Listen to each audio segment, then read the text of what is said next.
Good morning dear student, सभी लोगों को मेरा नमस्कार। Welcome to OD study point. स्वागत करते हैं आप सभी का आपके अपने YouTube channel OD study point में। तो प्यारे दोस्तों, आज की क्लास में हम लोग स्टार्ट करेंगे फिजिक्स का एक नया चैप्टर, जिस चैप्टर का नाम है डियर स्टूडेंट प्रकाश का गोली दर्पण पर परावर्तन। आज की क्लास में डियर स्टूडेंट मैं आप लोगों को प्रकाश का गोली दर्पण पर परावर्तन इस तरीके से पढ़ाने वाला हूं। यदि आप पूरी क्लास अच्छी तरीके से देख लेते हो तो आपका एक भी क्वेश्चन ऐसा नहीं होगा कि इस चैप्टर पर आधारित पूछ लिया जाए और आपसे बनेगा नहीं।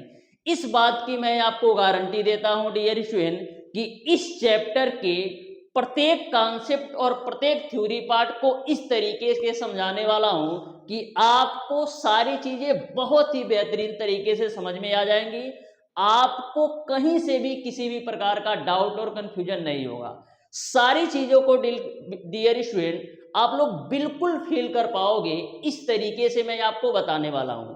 तो डियर स्टूडेंट, हमारी आपसे रिक्वेस्ट है कि जो भी स्टूडेंट अभी तक हमारे चैनल ओडी स्टडी पॉइंट को सब्सक्राइब नहीं किए हैं, सब्सक्राइब जरूर कर लीजिएगा और बेल आइकन को भी प्रेस कर लेना, जिससे हमारी अपकमिंग आने वाली वीडियो का नोटिफिकेशन आपको मिलता रहे।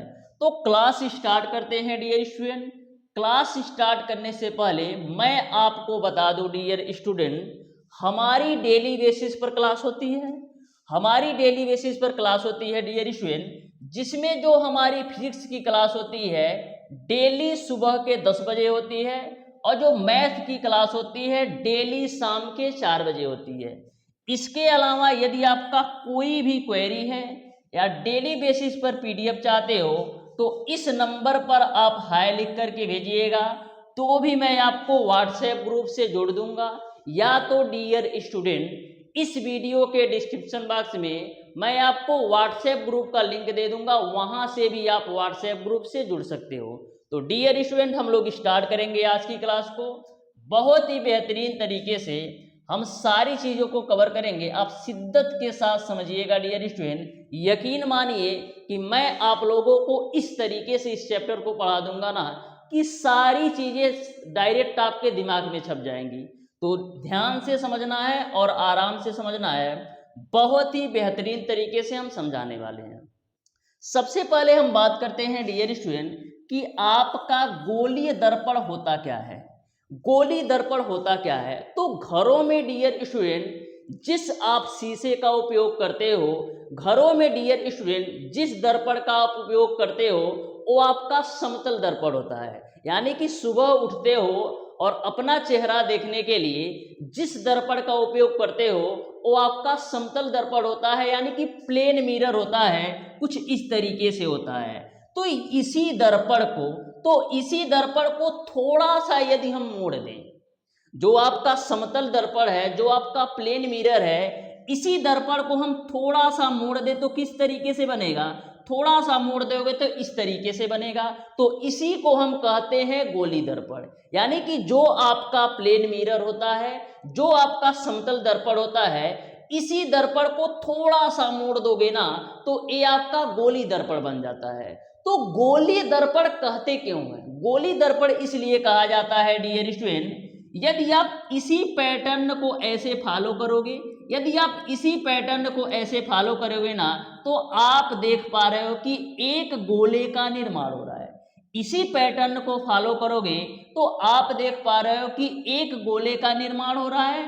तो डियर स्टूडेंट, यह जो आपका गोली दर्पण होता है एक गोले का ही कटा हुआ भाग होता है, इसीलिए हम इसे गोलीय दर्पण कहते हैं। तो गोली दर्पण आपको समझ में आ गया होगा कि जो बाबू आपका प्लेन मिरर है इसी को थोड़ा सा मोड़ दो, इसी पैटर्न को फॉलो कीजिएगा तो आपको एक गोला का शेप दिखाई देगा। तो गोली दर्पण इसीलिए कहा जाता है क्योंकि यह किसी भी गोले से कटा हुआ एक भाग होता है, किसी गोले का कटा हुआ भाग होता है, इसीलिए हम इसे गोलीय दर्पण कहते हैं। ये बात आपको क्लियर है? अब करते क्या है डियर स्टूडेंट, गोली दर्पण में डियर स्टूडेंट हम एक सतह पर करते क्या है, गोली दर्पण के एक सतह पर हम चांदी अथवा पारे का पॉलिश करके उस पे लाल कलर के रेड ऑक्साइड से पेंट कर देते हैं। यानी कि मान लो ये आपका पॉलिश वाला सरफेस है, तो करते क्या है, इस पे या तो तुम चांदी या तो पारे का पॉलिश करके इस पे लाल कलर के रेड ऑक्साइड से पेंट कर दोगे ना, तो यह वाला जो आपका हो जाएगा सरफेस ना, ये आपका पॉलिश सरफेस हो जाएगा। अब आपके दिमाग में यह क्वेश्चन बन रहा होगा कि पॉलिश एक साइड क्यों करते हैं? जो आपका गोली दर्पण है या समतल दर्पण है, इसके एक साइड पॉलिश क्यों करते हैं? इसके एक साइड पॉलिश इसलिए करते हैं डियर स्टूडेंट, जैसे आपकी प्रकाश की किरणें आएंगी, यदि आप पॉलिश नहीं किए रहोगे ना तो सीधे डायरेक्ट पार हो जाएंगी। यदि आप एक तरफ दर्पण के एक तरफ पॉलिश नहीं किए रहोगे ना, तो जो आपकी प्रकाश की किरणें आएंगी ना वो डायरेक्ट पार हो जाएंगी। तो प्रकाश की किरणों को हमको परावर्तन कराना है, तभी तो हमको प्रतिबिंब दिखेगा। इसीलिए डियर स्टूडेंट, गोलीय दर्पण के चाहे समतल दर्पण के एक तरफ हम लोग क्या करते हैं, एक तरफ चांदी अथवा पारे का पॉलिश करके उस पर रेड ऑक्साइड का पेंट कर दिया जाता है, जिससे जो हमारा चेहरा है, जिससे जो हमारा फिगर है अच्छी तरीके से दिखे। ये बात आपको क्लियर है? ठीक है। अब डियर स्टूडेंट, आपको गोली दर्पण समझ में आ गया होगा कि जो हमारा गोली दर्पण है, किसी भी गोले का कटा हुआ एक भाग होता है, जिसके एक सतह पर हम पारे अथवा चांदी का पॉलिश करके उस पे लाल कलर के रेड ऑक्साइड से पेंट कर दिया जाता है। तो ए आपका पॉलिश वाला सरफेस हो जाएगा और ए वाला जो आपका हो जाएगा, ये आपका चमकीला सरफेस हो जाएगा। यानी जहां से आप अपना फेस देखते हो ये आपका चमकदार सरफेस, और जो बैक वाला हो जाएगा ये आपका पॉलिश सरफेस हो जाएगा। तो गोलीय दर्पण आपको समझ में आ गया होगा। अब डियर स्टूडेंट, जो आपका गोली दर्पण होता है दो प्रकार का होता है। एक आपका होता है उत्तल दर्पण और दूसरा आपका होता है अवतल दर्पण। तो सबसे पहले डियर स्टूडेंट हम लोग बात करेंगे कि हमारा उत्तल दर्पण दिखता कैसे है। उत्तल दर्पण अवतल दर्पण तो आपने बता दिया, लेकिन ये बता दो कि उत्तल दर्पण दिखता कैसे है। तो देखो, उत्तल दर्पण का जो सबसे सिंपल और आसान सा एग्जाम्पल है ना, वो आपका आंख है। जो आपका आंख है डियर स्टूडेंट ना, वो आपका उत्तल दर्पण का सबसे बेहतरीन एग्जाम्पल है। आप ध्यान से फील कीजिएगा, तो जो उत्तल दर्पण का होता है ना, वो बीच वाला भाग उभरा हुआ होता है। अपनी आंखों को देखिए, यहाँ पर जो बीच वाला भाग होता है ना, वो आपका उभरा हुआ होता है। तो एक चीज आपको समझ में आ रही होगी कि उत्तल दर्पण में जो प्रकाश का परावर्तन होता है उभरे सतह से होता है। उभरे सतह से प्रकाश का परावर्तन होता है, इसीलिए तो प्रकाश की किरणें यहाँ से परावर्तित होती हैं। तो उत्तल दर्पण में जो प्रकाश का परावर्तन होता है डियर स्टूडेंट, वो आपका उभरे सतह से होता है। यानी कि उभरे सतह से आपका प्रकाश का परावर्तन होता है, और इसका उत्तल दर्पण का जो मध्य भाग होता है वो आपका उभरा होता है। तो ये बात आपको क्लियर समझ में आ गई होगी कि जो आपका आंख है एक उत्तल दर्पण का ही एग्जाम्पल है, क्योंकि उत्तल दर्पण का जो बीच वाला भाग होता है ना, वो आपका उभरा हुआ होता है, और प्रकाश का जो परावर्तन होता है ना, वो आपका उभरे हुए भाग से ही होता है। तो उत्तल दर्पण का यहाँ से आप डिफिनेशन भी लिख सकते हैं कि वह दर्पण जिसमें परावर्तन उभरे हुए तल से होता है, इस प्रकार के गोली दर्पण का मध्य भाग उभरा हुआ होता है। यहाँ पर आप फिगर से भी देख सकते हो, ये आपका उत्तल दर्पण का फिगर है। इसमें क्या होता है, जो आपका मध्य भाग होता है वो आपका उभरा हुआ है, यहाँ पर आप देख सकते हैं, और इसी उभरे हुए भाग पर प्रकाश का परावर्तन भी होता है। और इसके बैक एंड पर यानी कि दूसरे साइड पर हम क्या करते हैं, पारे अथवा चांदी का पॉलिश करके इस पे लाल कलर के रेड ऑक्साइड से पेंट कर दिया जाता है। यानी यह जो आपका सरफेस है ये आपका पॉलिश वाला सरफेस है, और ये आपका जो सरफेस है ये आपका चमकीला वाला सरफेस है, या यह कह सकते हो कि परावर्तक सतह है, जिस पर हमारी प्रकाश की किरणें परावर्तित हो रही हैं। ठीक है, तो आपको उत्तल दर्पण समझ में आ गया होगा। उसी का जस्ट उल्टा आपका होता है अवतल दर्पण। उसी का जस्ट उल्टा आपका होता है अवतल दर्पण। अवतल दर्पण में होता क्या है डियर स्टूडेंट, अवतल दर्पण में होता क्या है डियर स्टूडेंट, कि जो बीच वाला भाग होता है ना, वो आपका दबा हुआ होता है। यहाँ पर आप देख सकते हो कि जो आपका अवतल दर्पण है, इसका बीच वाला भाग जो होता है दबा हुआ होता है। अब बताओ कि इसमें परावर्तन किधर से होगा। तो तो देखो ए वाला जो ये इसका है, ए आपका पॉलिश वाला सरफेस है, ए वाला इसका पॉलिश वाला सरफेस है, तो परावर्तन किधर होगा? तो परावर्तन इधर ही होगा। यानी कि आप कह सकते हो कि अवतल दर्पण का जो बीच वाला भाग होता है वो दबा हुआ होता है और दबे हुए भाग से ही परावर्तन होता है।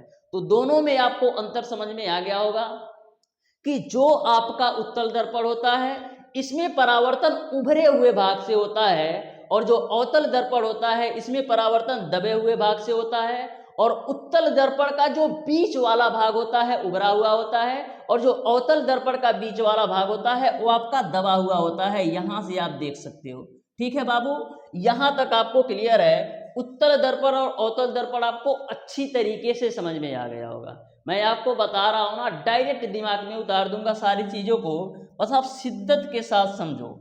आ जाओ नेक्स्ट डियर स्टूडेंट, गोली दर्पण से संबंधित कुछ परिभाषाएं हैं जिसको हम फील करके आपको बताएंगे, आपको बिल्कुल फील आएगा कि होता क्या है। तो सबसे पहले डियर स्टूडेंट हम बात करते हैं कि ध्रुव क्या होता है। सबसे पहले हम बात करते हैं ध्रुव क्या होता है। तो तुमसे यदि मैं आपसे पूछूं कि इसमें तुम्हारा उत्तल दर्पण कौन है और अवतल दर्पण कौन है, तो आप कहोगे ये जो उभरा हुआ भाग है यानी कि जो हमारी आंख के शेप का है, ये तो हमारा उत्तल दर्पण है। क्या है? ये हमारा उत्तल दर्पण है। और जो आपका बीच में दबा हुआ होता है ये हमारा क्या है? ये हमारा अवतल दर्पण है। अब आपको उत्तल दर्पण और अवतल दर्पण में कंफ्यूजन नहीं होना चाहिए। आंख जो आपका है ये आपका उत्तल दर्पण है क्योंकि इसका बीच वाला भाग उभरा हुआ है और उभरे हुए भाग से ही परावर्तन हो रहा है। इसी का जस्ट उल्टा आपका अवतल दर्पण होता है, बीच वाला भाग आपका दबा हुआ होता है और परावर्तन जो होता है दबे हुए भाग से ही होता है। अब आपको बताना है कि ध्रुव क्या होता है। तो परावर्तक तल के जो मध्य बिंदु होता है ना उसी को ध्रुव कहते हैं। तो परावर्तक तल होता क्या है? परावर्तक तल वह तल होता है जहां पर आपकी प्रकाश की किरणें परावर्तित होती हैं। परावर्तक तल वह तल होता है जहां पर आपकी प्रकाश की किरणें परावर्तित होती हैं, वो आपका परावर्तक तल होता है। तो चलो बताओ उत्तल दर्पण में परावर्तक तल कौन है? तो उत्तल दर्पण में जो आपका परावर्तक तल है डियर स्टूडेंट, ये आपका ए वाला सरफेस है क्योंकि यहां पर आपकी प्रकाश की किरणें परावर्तित होती हैं। तो इसका जो मध्य बिंदु होगा, परावर्तक तल का जो मध्य बिंदु होगा ना, वही आपका पोल होता है, वही आपका ध्रुव होता है। तो मैंने मान लिया परावर्तक तल का मध्य बिंदु ए है तो यही इसका ध्रुव है। तो ध्यान में रखिएगा, परावर्तक तल के मध्य बिंदु को ही हम ध्रुव कहते हैं। इसमें बताओ परावर्तक तल क्या है? तो ए वाला तो आपका पॉलिश वाला सरफेस है, यानी यहां पर अंदर यानी दबे हुए सतह पर आपका परावर्तन होगा। तो इसका जो परावर्तक तल होगा बाबू, इसका जो परावर्तक तल होगा बाबू, ये आपका ए होगा और परावर्तक तल का जो मध्य बिंदु होगा वही आपका पोल होता है, वही आपका ध्रुव होता है। तो ध्रुव आपको समझ में आ गया होगा कि परावर्तक तल के मध्य बिंदु को हम ध्रुव कहते हैं। यहां तक सारी बातें क्लियर है। अब आ जाओ आगे, अब हम बात करते हैं वक्रता केंद्र क्या होता है। अभी तक जहां भी तुमने पढ़ा होगा ना, रट ही लिया होगा कि कुछ नहीं समझ में आ रहा है रट लो, लेकिन मैं इस तरीके से आपको बता दूंगा ना, यदि अच्छी तरीके से देख लोगे ना तो हमेशा याद रहेगा, कभी भी नहीं भूलेगा। तो ध्यान से समझो कि वक्रता केंद्र होता क्या है। देखो ए आपका क्या है बाबू? ए आपका है उत्तल दर्पण। क्या है? आंख को ध्यान में रखो, ए आपका उत्तल हो गया और ए आपका अवतल हो गया। तो डियर स्टूडेंट, यदि हम इसी पैटर्न को फॉलो करते हैं, ध्यान से समझना, यदि हम डियर स्टूडेंट इसी पैटर्न को ऐसे हम फॉलो करते जाते हैं, इसी पैटर्न को ऐसे हम फॉलो करते जाते हैं, तो एक हमारा क्या बन रहा है? एक हमारा गोला का निर्माण हो रहा है। इसी पैटर्न को यदि आप फॉलो करते जाते हो तो एक आपका गोला का निर्माण हो रहा है। तो इस गोले का कहीं ना कहीं तो आपका केंद्र होगा ही ना, इस गोले का कहीं ना कहीं केंद्र होगा ही।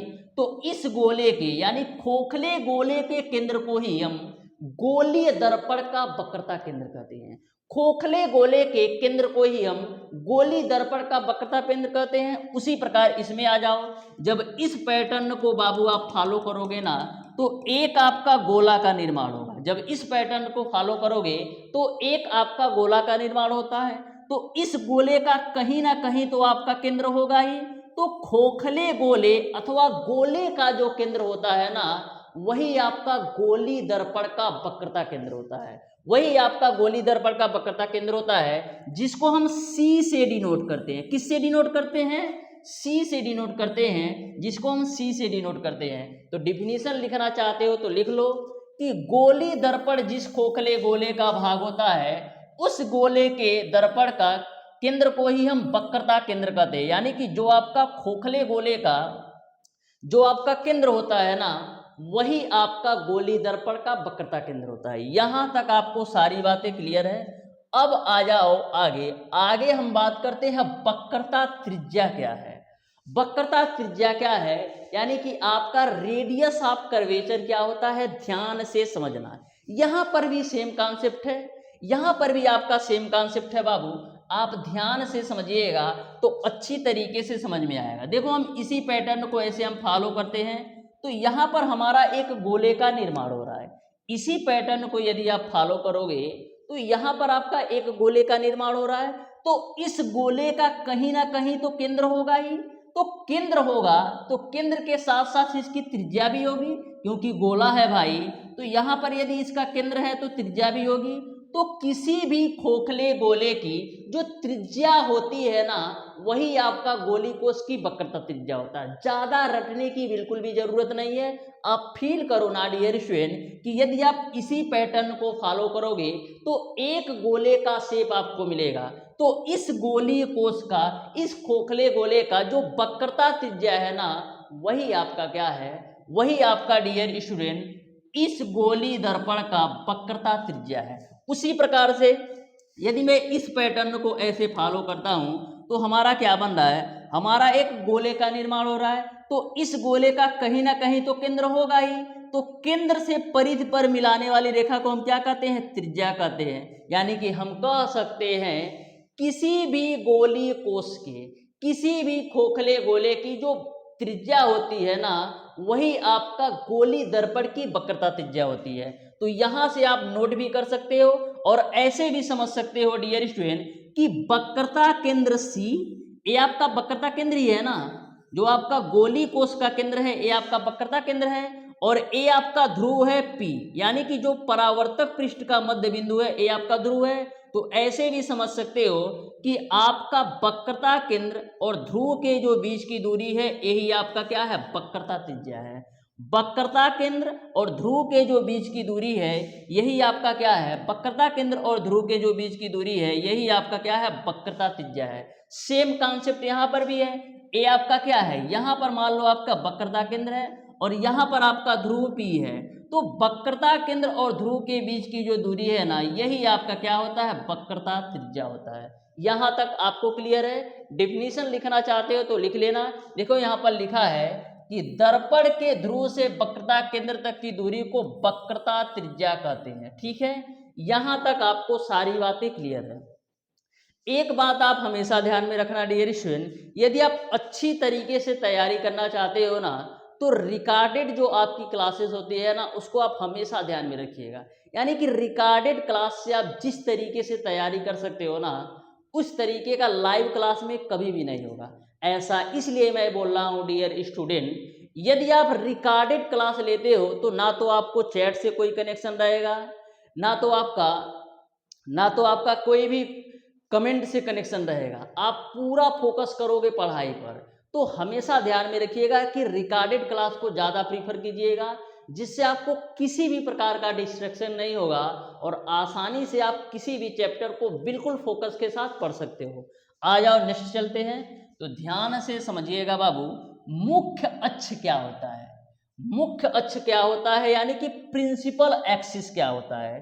तो देखो यहाँ पर भी आपका कुछ भी नहीं है। देखो इस पैटर्न को ऐसे आप फॉलो करो, इस पैटर्न को बाबू आप ऐसे फॉलो करोगे ना, तो यहाँ पर मैंने आपको क्या बताया कि जो गोली, जो खोखले गोले का जो केंद्र है वही आपका वक्रता केंद्र है, जिसको मैंने सी से डिनोट किया।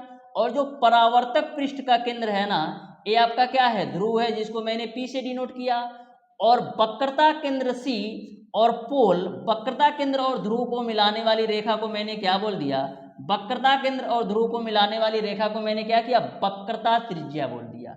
अब डियर स्टूडेंट, यदि आपकी कोई भी ऐसी रेखा है, यदि आपकी कोई भी ऐसी रेखा है जो कि आपका अक्ष, मुख्य अक्ष और वक्रता केंद्र से होकर जाती है, इसी को हम क्या बोलते हैं, मुख्य अक्ष बोलते हैं। यानी कि कोई भी आपकी एक ऐसा रेखा है जो कि ध्रुव और वक्रता केंद्र से होकर जाती है, ध्रुव और वक्रता केंद्र से होकर जाती है, उसी को हम बोलते हैं मुख्य अक्ष यानी कि प्रिंसिपल एक्सिस। यहां पर लिखा है देखो, गोली दर्पण के ध्रुव और उसके वक्रता केंद्र को मिलाने वाली सरल रेखा को दर्पण का मुख्य अक्ष कहते हैं। तो रटने की बिल्कुल भी जरूरत नहीं है, इस फिगर में भी आ जाओ तो इस पैटर्न को बाबू आप फॉलो करोगे ना, तो यहां पर आपका एक केंद्र होगा, खोखले गोले का आपका एक केंद्र होगा जिसको मैंने वक्रता केंद्र बोला, जिसको मैंने सी से डिनोट किया।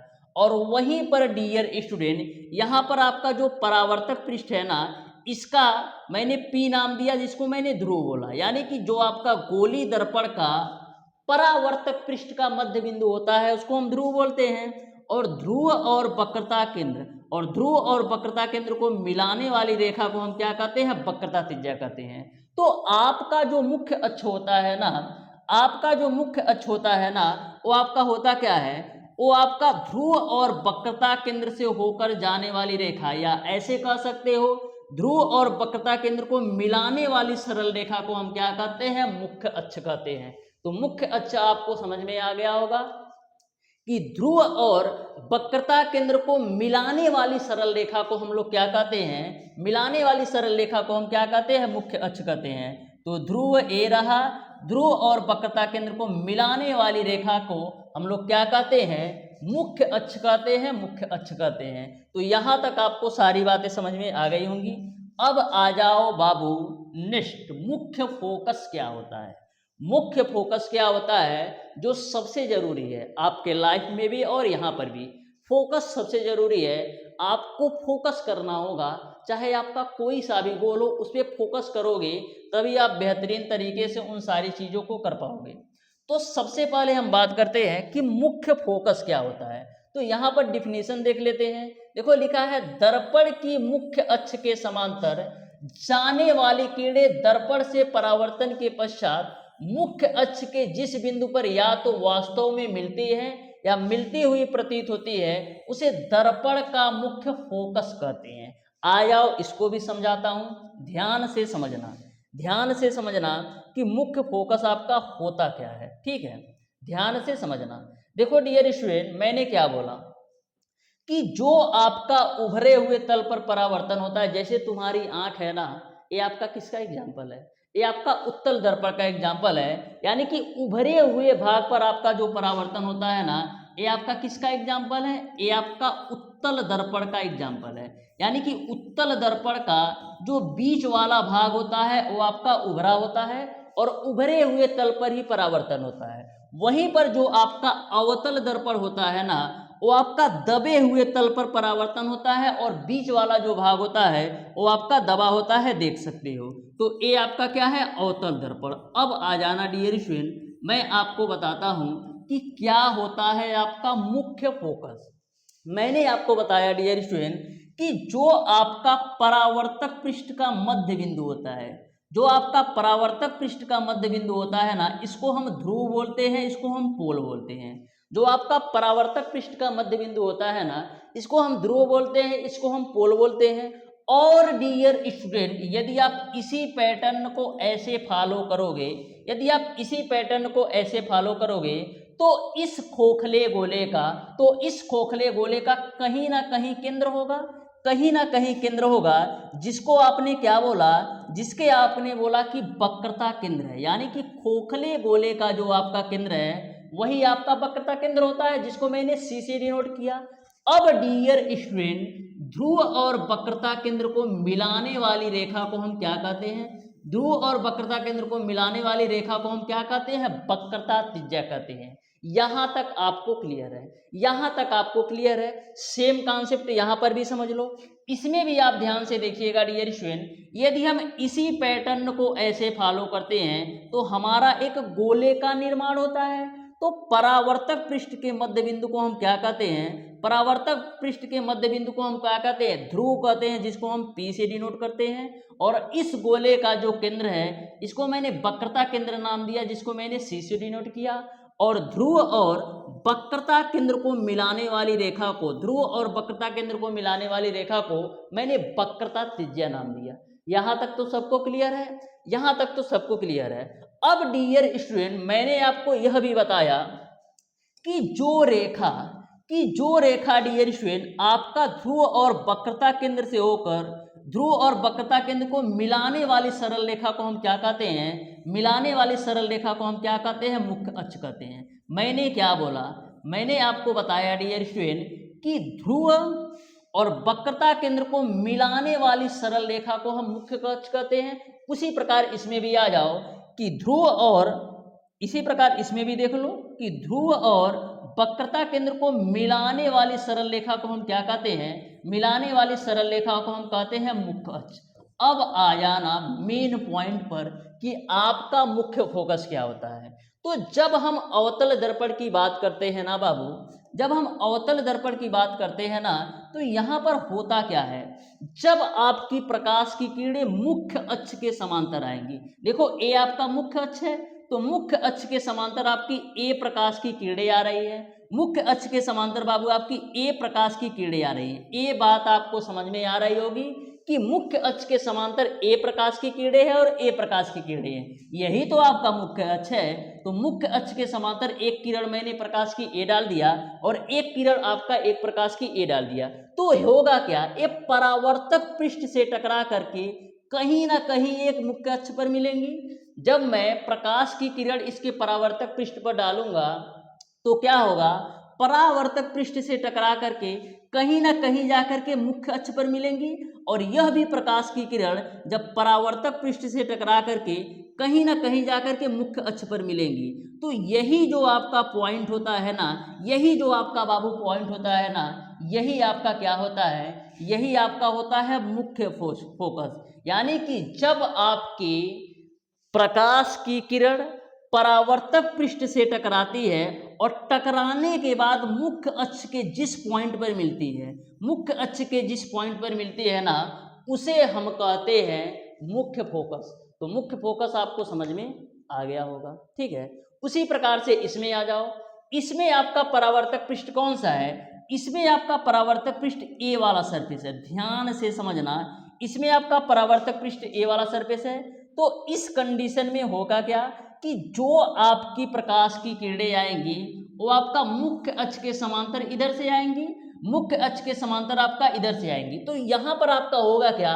प्रकाश की किरणें फैल जाएंगी। यानी कि जैसे प्रकाश की किरणें आएंगी परावर्तक पृष्ठ पर पड़ेंगी तो वैसे फैल जाएंगी, क्योंकि सरफेस भी देख सकते हो इस तरीके से सरफेस बना रखा है।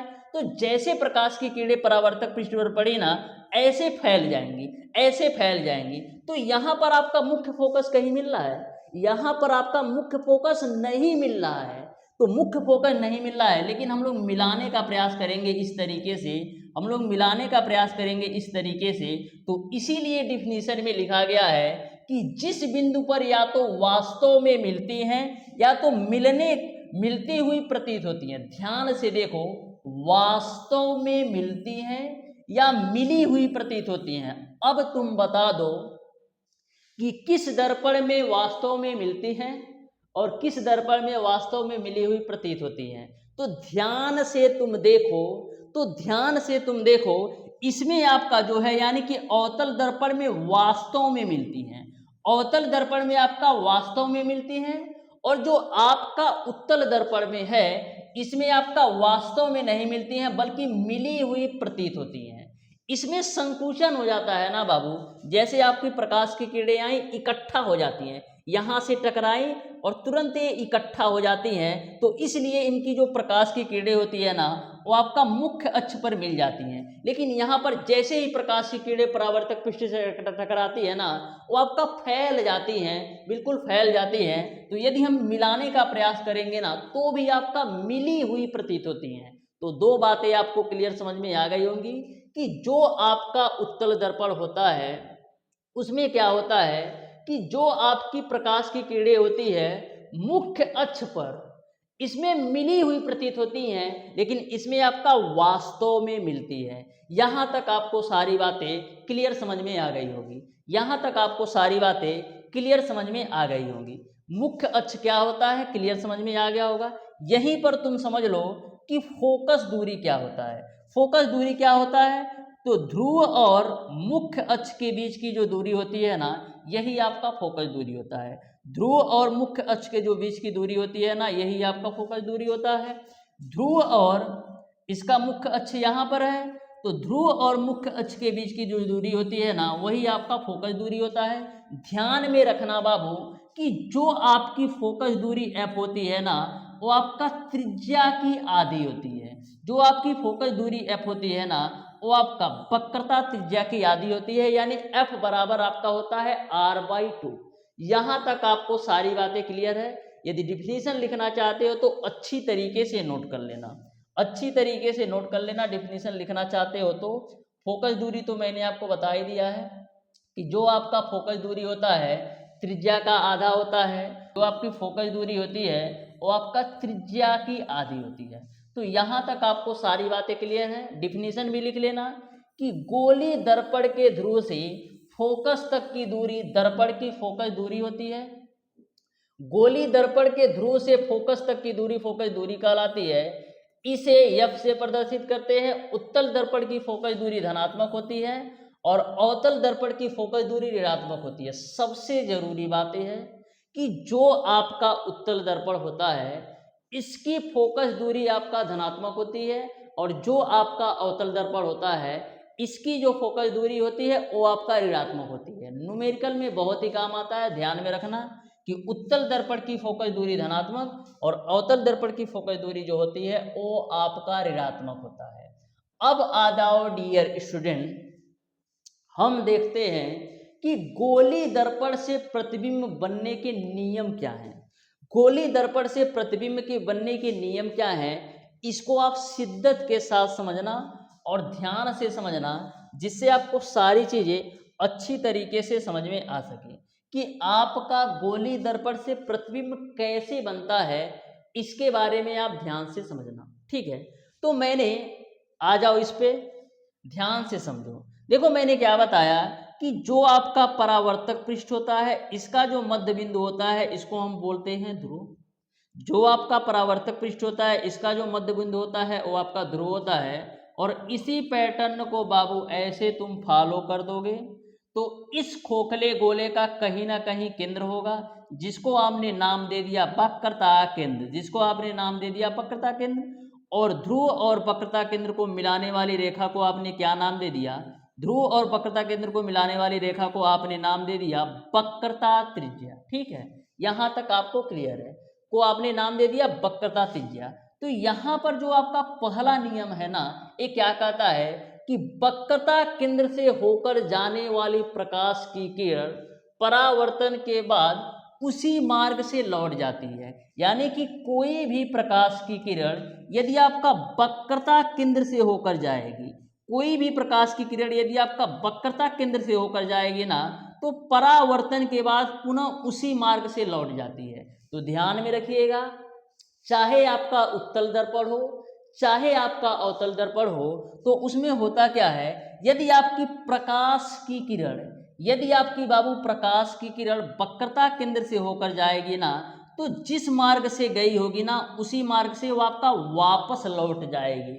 लेकिन कंडीशन ये है, यदि आपका प्रकाश की किरण आपका वक्रता केंद्र से होकर जाएगी, यदि आपका प्रकाश की किरण वक्रता केंद्र से होकर जाएगी ना, तो जिस मार्ग से गई थी ना उसी मार्ग से पुनः आपका वापस लौट जाएगी। चाहे आपका उत्तल दर्पण हो चाहे आपका अवतल दर्पण हो, दोनों के लिए सेम कंडीशन है कि यदि वक्रता केंद्र से होकर जाएगी ना तो उसी मार्ग से पुनः वापस लौट के आ जाएगी, कोई परिवर्तन नहीं, ठीक। आ जाओ नेक्स्ट पे। नेक्स्ट हम बात करते हैं डियर स्टूडेंट, यदि आपका कोई भी प्रकाश की किरण मुख्य अक्ष के समांतर जाती है तो ऐसे कंडीशन में आपका फोकस कहां पर बनता है। तो ध्यान से समझो, बहुत ही बेहतरीन तरीके से बताऊंगा। देखो क्या बोला है कि मुख्य अक्ष के समांतर चलने वाली प्रकाश किरण परावर्तन के पश्चात अवतल दर्पण के मुख्य फोकस से होकर जाती है तथा उत्तल दर्पण के मुख्य फोकस से जाती हुई प्रतीत होती है। ठीक है, ऐसा मैंने कॉन्सेप्ट बताया भी है, फिर भी बताता हूँ, ध्यान से देखो, फिर भी बताता हूँ, ध्यान से देखो। ए आपका क्या है, तो आप कहोगे गुरुजी ये तो बहुत सिंपल बात है, ए आपका अवतल दर्पण है। तो अवतल दर्पण क्यों आपने बोल दिया, अवतल दर्पण इसलिए मैंने बोल दिया क्योंकि इसका बीच वाला भाग दबा हुआ है और दबे हुए भाग से परावर्तन होता है, और यह वाला जो पोर्शन है हमारी आँख की तरफ का है, यानी कि बीच में उभरा हुआ भाग है और उभरे हुए भाग से ही परावर्तन होता है। तो ए हमारा उत्तल दर्पण हो गया। यहाँ तक आपको क्लियर है कि कौन उत्तल दर्पण है और कौन आपका अवतल दर्पण है। ठीक है, यहाँ तक आपको क्लियर है।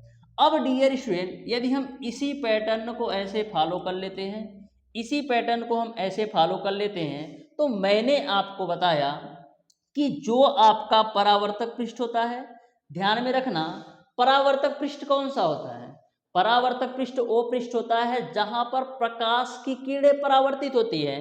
तो ए वाला जो सरफेस है ये तो आपका पॉलिश वाला सरफेस है, ए वाला सरफेस तो आपका पॉलिश वाला सरफेस है, यानी कि जो आपका परावर्तक पृष्ठ है वो आपका अंदर वाला सरफेस है, जो आपका परावर्तक पृष्ठ है वो आपका अंदर वाला सरफेस है। तो परावर्तक पृष्ठ के मध्य बिंदु को हम लोग क्या कहते हैं, ध्रुव बोलते हैं, जिसको हम पी से डिनोट करते हैं। परावर्तक पृष्ठ के मध्य बिंदु को हम लोग क्या कहते हैं, ध्रुव कहते हैं, जिसे हम पी से डिनोट करते हैं। और इस खोखले गोले का कहीं ना कहीं तो केंद्र होगा ही, तो इस केंद्र को ही, यानी खोखले गोले के केंद्र को ही हम वक्रता केंद्र कहते हैं। और ध्रुव और वक्रता केंद्र को मिलाने वाली रेखा को, ध्रुव और वक्रता केंद्र को मिलाने वाली रेखा को हम लोग क्या कहते हैं, वक्रता त्रिज्या कहते हैं। ये बात आपको क्लियर है। तो यहां पर बात हो रही है कि मुख्य अक्ष के समांतर। तो पहले तो आपको ये समझना है कि मुख्य अक्ष होता क्या है। तो मैंने आपको बताया था बाबू कि आपके ध्रुव और वक्रता केंद्र को मिलाने वाली सरल रेखा आपका मुख्य अक्ष होता है। ध्रुव और वक्रता केंद्र को जो मिलाने वाली सरल रेखा होता है ना, वही आपका मुख्य अक्ष होता है। तो मुख्य अक्ष के समांतर यदि हम प्रकाश की किरणें डालें, मुख्य अक्ष के समांतर यदि हम प्रकाश की किरणें डालें, तो होता क्या है, ए परावर्तन के बाद कहीं ना कहीं जाकर के मुख्य अक्ष पर ही मिल जाती हैं। यदि हम मुख्य अक्ष के समांतर कोई भी प्रकाश की किरण डालते हैं, तो परावर्तन के बाद डियर स्टूडेंट ये आपका मुख्य अक्ष पर ही कहीं ना कहीं मिल जाती हैं। परावर्तन के बाद डियर स्टूडेंट ये मुख्य अक्ष पर ही आपका कहीं ना कहीं मिल जाती हैं। तो यहाँ पर आपको एक चीज समझ में आ रहा कि जो आपका अवतल दर्पण होता है, यदि आप मुख्य अक्ष के समांतर प्रकाश की किरण डालते हो, यदि आप मुख्य अक्ष के समांतर प्रकाश की किरण डालते हो, तो परावर्तन के बाद यह आपका मुख्य अक्ष पर ही आपका मिली हुई प्रतीत होती है, मिली हुई प्रतीत होती हैं। अब मैंने आपको ये भी बताया था कि मिली हुई प्रतीत क्यों होती है। मिली हुई प्रतीत इसलिए होती है डियर स्टूडेंट, जैसे आपकी प्रकाश की किरणें आई टकराई, यहाँ पर प्रकाश की किरणें इकट्ठा हो जा रही हैं, यहाँ पर प्रकाश की किरणें इकट्ठा हो जा रही हैं, इसीलिए यहाँ पर मिली हुई प्रतीत होती हैं। उसी का जस्ट उल्टा यहाँ पर समझो, इसी का जस्ट उल्टा यहाँ पर समझो। तो यहाँ पर इस परावर्तक पृष्ठ का जो मध्य बिंदु है, जो परावर्तक पृष्ठ का मध्य बिंदु है, ये आपका ध्रुव हो गया। इसका वक्रता केंद्र आपका मान लो यहाँ हो गया। इसी पैटर्न को फॉलो कर लिया मैंने, इसी पैटर्न को फॉलो कर लिया, तो जो आपका खोखले गोले का केंद्र है वक्रता केंद्र हो गया। अब ध्रुव और वक्रता केंद्र को मिलाने वाली जो रेखा है, ध्रुव और वक्रता केंद्र को जो मिलाने वाली रेखा है, ये आपका वक्रता त्रिज्या हो गया।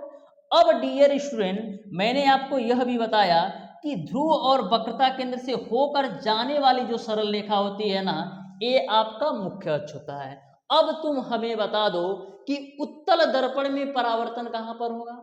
उत्तल दर्पण में परावर्तन कहाँ होगा, तो ए वाला जो सरफेस है ये तो आपका पॉलिश वाला सरफेस है, यानी कि परावर्तन आपका इस पृष्ठ पर होगा, परावर्तन आपका इस पृष्ठ पर होगा, क्योंकि ए वाला जो हमारा सरफेस है ये तो हमारा पॉलिश वाला सरफेस है, तो चमकीले वाले सरफेस पर आपका परावर्तन होगा।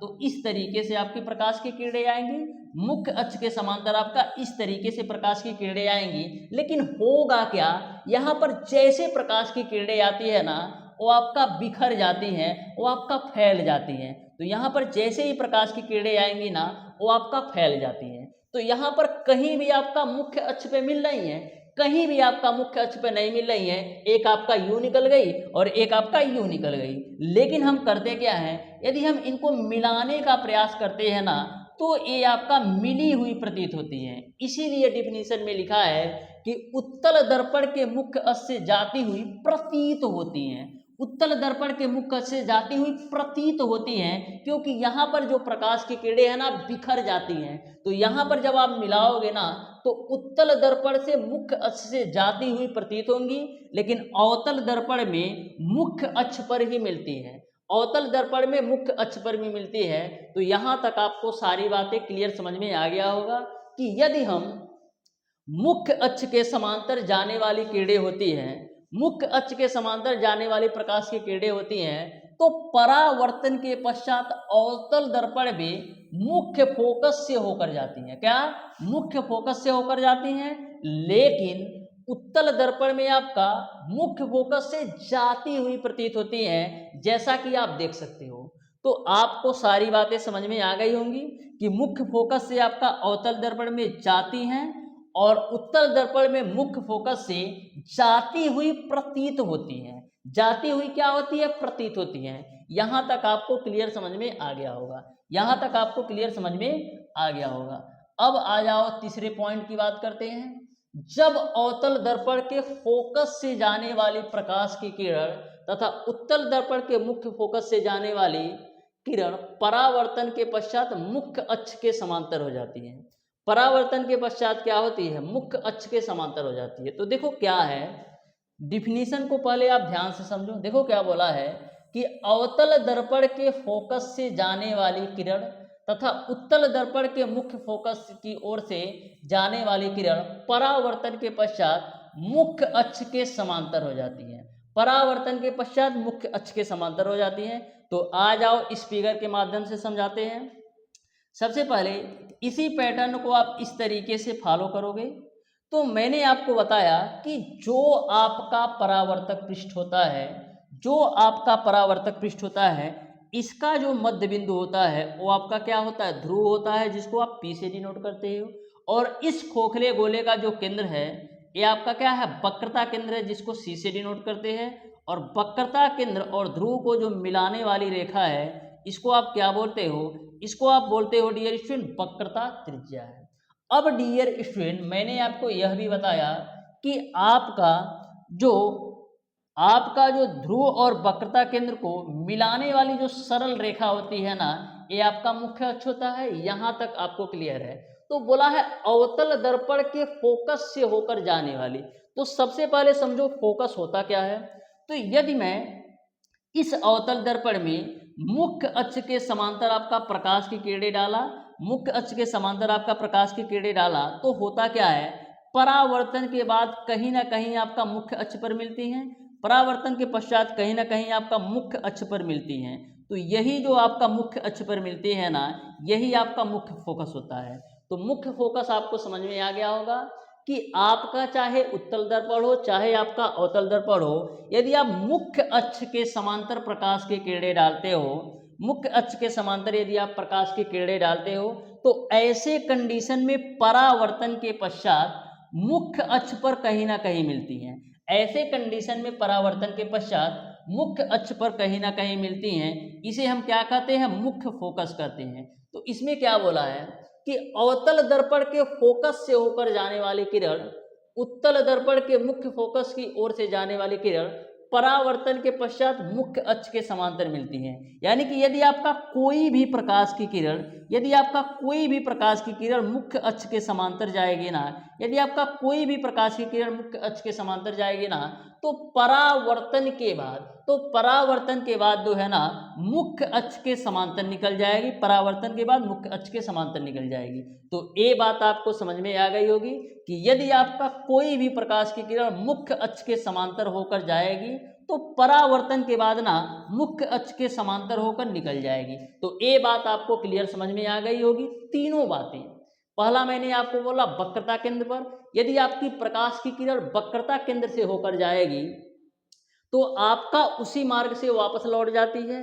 यदि आपकी किरण डियर स्टूडेंट मुख्य अक्ष के समांतर होकर जाएगी तो परावर्तन के बाद डियर स्टूडेंट आपका मुख्य अक्ष के किसी ना किसी बिंदु पर मिली हुई प्रतीत होती है या मिलती है। तो मिलती किस में है? मिलती आपका है डियर स्टूडेंट अवतल दर्पण में, अब मिली हुई प्रतीत होती है आपका उत्तल दर्पण में। तीसरा पॉइंट आपका ये था, यदि कोई भी प्रकाश की किरण मुख्य फोकस से परावर्तित होती है तो ऐसे कंडीशन में जो आपका प्रकाश की किरण होती है ना, वो मुख्य अक्ष के समांतर निकल जाती है। तो ध्यान में रखिएगा, यहां तक आपको सारी बातें क्लियर समझ में आ गई होगी। अब आ जाओ आगे, हम बात करते हैं डियर स्टूडेंट अवतल दर्पण द्वारा प्रतिबिंब का बनना। तो ध्यान से समझिएगा और आराम से समझिएगा डियर स्टूडेंट। डायरेक्ट क्वेश्चन पूछता है, देखो क्वेश्चन कैसे पूछता है कि यदि क्वेश्चन आपका ऐसे पूछता है कि अवतल दर्पण में अनंत पर रखी वस्तु का प्रतिबिंब कहाँ बनता है, तो आप कहोगे फोकस पर बनता है। पूछेगा आपसे कि अवतल दर्पण में अनंत पर रखी वस्तु का प्रतिबिंब कहाँ बनता है, तो आप कहोगे फोकस पर बनता है। फोकस पर बनने के साथ साथ जो प्रतिबिंब की प्रकृति होती है वास्तविक उल्टा लगभग बिंदु के आकार का होती है। तो ध्यान में रखिएगा, अवतल दर्पण में आपका अनंत पर कोई वस्तु रखी है तो उसका जो प्रतिबिंब की स्थिति होती है फोकस पर होती है, और फोकस पर होने के साथ साथ जो प्रतिबिंब की प्रकृति होती है वास्तविक उल्टा लगभग बिंदु के आकार का होती है। वहीं पर हम बात करें, यदि आपका अवतल दर्पण में अनंत और वक्रता केंद्र के बीच कोई वस्तु रखी है, अनंत और वक्रता केंद्र के बीच कोई वस्तु रखी है, तो जो प्रतिबिंब की स्थिति होगी वो आपका वक्रता केंद्र और फोकस के बीच बनेगा। जो आपका प्रतिबिंब की स्थिति होगी वक्रता केंद्र और फोकस के बीच में बनेगा, और जो प्रतिबिंब की प्रकृति होगी वो आपका वास्तविक उल्टा वस्तु से छोटा होगा। जो आपका प्रतिबिंब की प्रकृति बनेगी वास्तविक उल्टा और वस्तु से छोटा होगा। वहीं पर यदि आपका वस्तु वक्रता केंद्र पर रखा है ना, तो प्रतिबिंब की स्थिति आपका वक्रता केंद्र पर ही रहेगी, लेकिन जो आपका प्रतिबिंब की प्रकृति होगी वो आपका वास्तविक उल्टा वस्तु के समान बनेगा। यानी कि वक्रता केंद्र पर यदि आप किसी भी वस्तु को रखते हो तो आपका जो वस्तु की प्रकृति होगी, जो आपका प्रतिबिंब की प्रकृति होगी, वो आपका वास्तविक उल्टा वस्तु के आकार का बनेगा। ये बात आपको क्लियर है? ठीक है। अब डियर स्टूडेंट, यदि आपका वक्रता केंद्र और फोकस के बीच कोई वस्तु रखते हो तो क्या होगा? यदि वक्रता केंद्र और फोकस के बीच कोई वस्तु रखते हो तो ऐसे कंडीशन में जो आपका प्रतिबिंब की स्थिति होती है वक्रता केंद्र और अनंत के बीच होती है। कब? यदि आप वक्रता केंद्र और फोकस के बीच कोई वस्तु रखते हो तो ऐसे कंडीशन में जो प्रतिबिंब की स्थिति होती है वक्रता केंद्र और अनंत के बीच होती है, और जो प्रतिबिंब की प्रकृति होती है वास्तविक उल्टा और वस्तु से बड़ा होता है। वास्तविक उल्टा और वस्तु से बड़ा होता है। नेक्स्ट हम बात करते हैं, यदि आप किसी भी वस्तु को फोकस पे रखते हो ना, तो जो आपकी प्रतिबिंब की स्थिति होगी वो आपका अनंत पर बनेगा, और जो आपका प्रतिबिंब की प्रकृति होगी वो आपका वास्तविक उल्टा और वस्तु से बहुत बड़ा बनेगा। वास्तविक उल्टा और वस्तु से बहुत बड़ा बनेगा। तो ध्यान में रखना है, डायरेक्ट क्वेश्चन पूछा जाता है, 2 से 3 बार टेबल बना के पढ़ोगे ना याद हो जाएगा। लास्ट है आपका, यदि फोकस और ध्रुव के बीच कोई वस्तु रखी जाए, यदि आपका फोकस और ध्रुव के बीच कोई वस्तु रखा जाए तो आपका जो प्रतिबिंब की स्थिति होगी दर्पण के पीछे होगा, और जो आपका प्रतिबिंब की प्रकृति होगी वो आपका आभासी सीधा और वस्तु से बड़ा होगा। तो 6 पॉइंट अच्छी तरीके से ध्यान में रख लेना कि अनंत पर रखी वस्तु का कंडीशन क्या बनता है, अनंत और वक्रता केंद्र पर रखी वस्तु का कंडीशन क्या होता है, वक्रता केंद्र पर रखी वस्तु का कंडीशन क्या होता है, वक्रता केंद्र और फोकस के बीच रखी वस्तु का कंडीशन क्या होता है, और फोकस पर रखी वस्तु का कंडीशन क्या होता है, और फोकस और ध्रुव के बीच रखी वस्तु का कंडीशन क्या होता है। तो 6 कंडीशन को 2 से 3 बार कॉपी में अच्छी तरीके से नोट कर लेना ना, डायरेक्ट दिमाग में सेट हो जाएगा। अब आ जाओ डियर स्टूडेंट, नेक्स्ट हम चलते हैं उत्तल दर्पण द्वारा प्रतिबिंब का बनना। तो उत्तल दर्पण द्वारा जो प्रतिबिंब का बनता है ना, वो आपका 2 ही कंडीशन बनती हैं।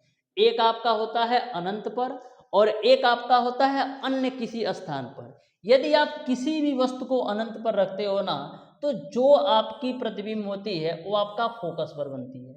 यदि आप उत्तल दर्पण में किसी भी वस्तु को अनंत पर रखते हो ना, तो आपका जो प्रतिबिंब की स्थिति होती है फोकस पर बनती है, और प्रतिबिंब की जो प्रकृति होगी ना वो आपका आभासी, सीधा तथा अत्यंत छोटा बनेगा।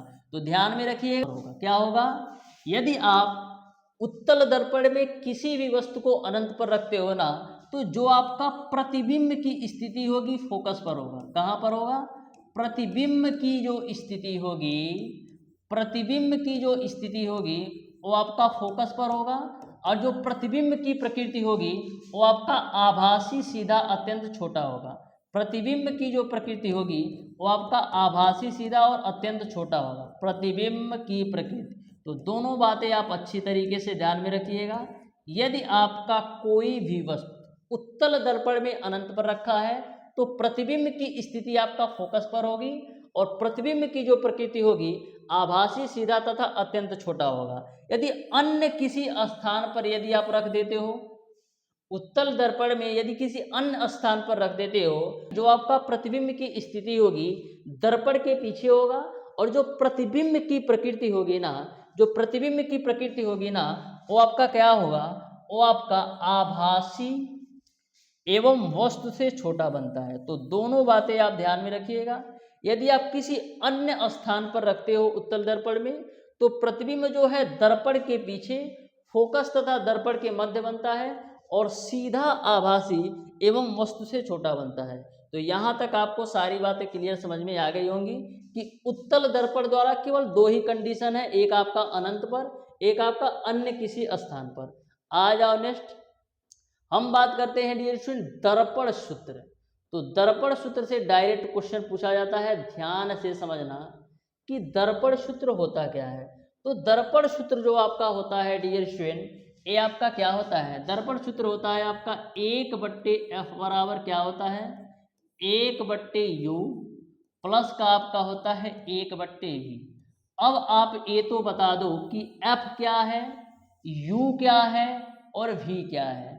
तो जो आपका f होता है, जो आपका f होता है वो क्या होता है, तो जो आपका f होता है वो आपका क्या होता है, दर्पण की फोकस दूरी होती है। क्या होता है, जो आपका f होता है दर्पण की फोकस दूरी होता है। तो ध्यान में रखिएगा, जो आपकी f होती है वो आपका क्या होता है, दर्पण की फोकस दूरी होती है, और जो आपका u होता है ये क्या होता है, जो आपका u होता है, जो आपका u होता है ये आपका वस्तु का दर्पण से दूरी, जो आपका u होता है ये आपका वस्तु की दर्पण से दूरी, वस्तु की दर्पण से दूरी होती है। और जो आपका v होता है ये क्या होता है, जो आपका v होता है ये आपका क्या होता है, प्रतिबिंब की दर्पण से दूरी। क्या होता है, जो आपका v होता है ये आपका प्रतिबिंब की दर्पण से दूरी, दर्पण से दूरी होती है। तो आपको तीनों बातें ध्यान में रखनी है कि जो आपका f होता है दर्पण की फोकस दूरी होती है, जो आपका u होता है वस्तु की दर्पण से दूरी होती है, और जो आपका v होता है प्रतिबिंब की दर्पण से दूरी होती है। यहाँ तक आपको क्लियर है। अब देखो किसके लिए u, v और f का मान पॉजिटिव और किसके लिए निगेटिव होता है। तो बिल्कुल सिंपल सा कॉन्सेप्ट है, ध्यान में रखना। आपका अवतल दर्पण के लिए u भी निगेटिव होता है, v भी निगेटिव होता है और f भी निगेटिव होता है। यानी कि आपका अवतल दर्पण के लिए दर्पण की फोकस दूरी भी निगेटिव होगी, और प्रतिबिंब की दर्पण से दूरी भी निगेटिव होगी, और आपका वस्तु की दर्पण से दूरी भी निगेटिव होगी। यानी कि अवतल दर्पण के लिए u, v और f तीनों निगेटिव होंगे।